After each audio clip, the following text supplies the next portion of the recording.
Have you ever been in a relationship? Question is, how do we actually know if we are entering the relationship and how do we protect it? Yes, welcome to another episode of Life Night Talks by Bea. Shai. Tin. And Luis. Today we're gonna talk about how we view relationships as an individual and how we secure it. This is a good topic. I've always wondered how marriage starts and how it actually lasts long to some couples. I mean, let's face the reality. Not all marriage and relationships work. Kahit ano pa yan whether that's a platonic or a romantic relationship, diba?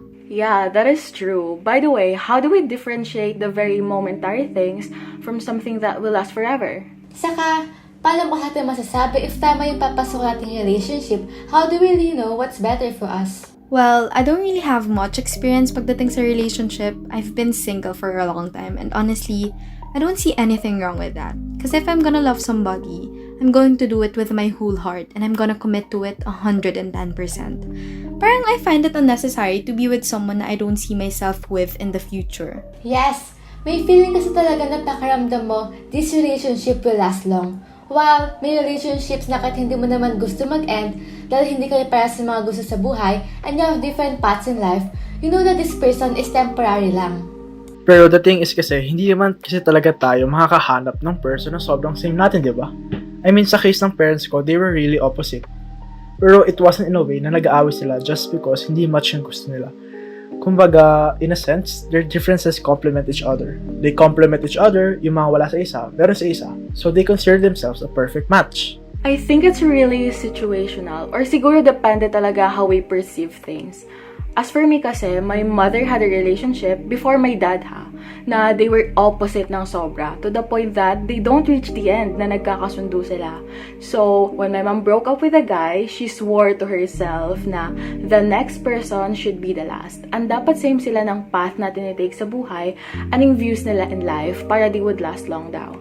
Siguro sa tao talaga pero I think, above all, it just really bounces back to how we adjust, compromise, and sacrifice. Parang it still lies in our effort to actually preserve and secure the relationship that we want to protect. Totoo yan. Kasi if we're gonna love a person, we have to love them all the way. And loving them all the way isn't just doing what's best for you, but it's doing what's best for them and for the both of you. True, kasi we cannot segregate the bad from the good talaga eh. Hindi man natin pwedeng i-filter yung traits sa isang tao. After all, it will still fall back to our willingness to actually take the relationship until forever.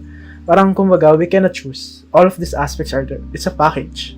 Yeah, tama. Gets ko na how we protect the relationship.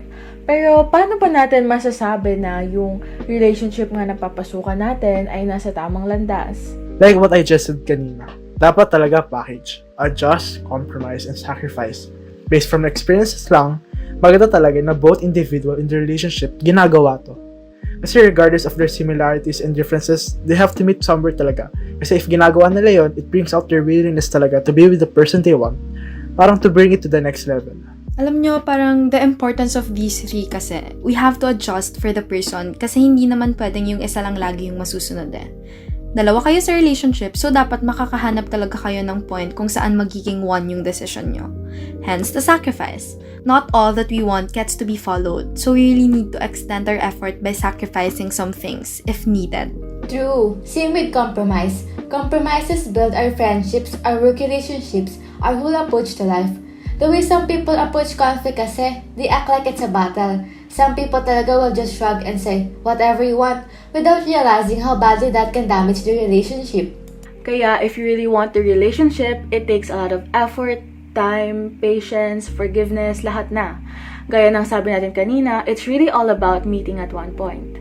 What can I just say na parang out of all the uncertainties in the world, the only thing that's certain is that the people that we let into our life should contribute to the greater good of our lives. Kasi our choices will affect a lot of things and persons.